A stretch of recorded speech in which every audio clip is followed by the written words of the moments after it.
Hi, Zoe. Hi. You know who I am, right? Aren't you... Eli. Mrs. Lang sent me. She did? But Nice house, but where shall I put my stuff? how'd you get here? Black taxi. Do you have anything to drink by any chance? I'm parched. You want some juice? I couldn't trouble you for a cup of tea, could I?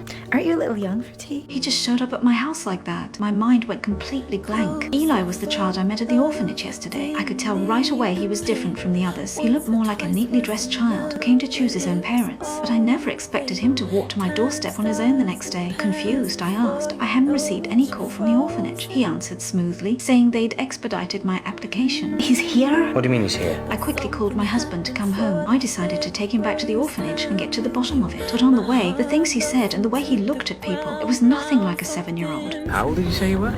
7. How do you know about the recession? Doesn't everyone? 2 adults were left speechless by a child. At the orphanage, we found out the director had been taken to the hospital. The assistant checked the records and said the director had already signed off on all the paperwork. Just like that, he became part of our family. On the way home, he led us in singing cheerful songs. Even my usually stern husband cracked a smile. But that night, my husband was distant again. I went to the living room alone. There'd been problems between us for a while. I couldn't get pregnant. It was like a wound that would never heal, aching day and night. The silence and distance were far worse than fighting. But tonight, I had Eli. He quietly came to my side and asked for a bedtime story, letting me help him fall asleep. The next morning, he was awake before anyone else. When I came downstairs, he was already standing in the kitchen holding a plate. You don't have to call me Mum. You know, whatever makes you comfortable. Okay, Mum. I watched him, and my resistance began to fade little by little. After breakfast, I took him to see my mom. She adored him instantly. He stood there, speaking slowly and carefully, like a natural diplomat. As we were talking, my husband called. My face fell. When I arrived, I found out his toy factory was having financial trouble. We argued louder and louder. Eli played nearby, pretending not to hear. Later,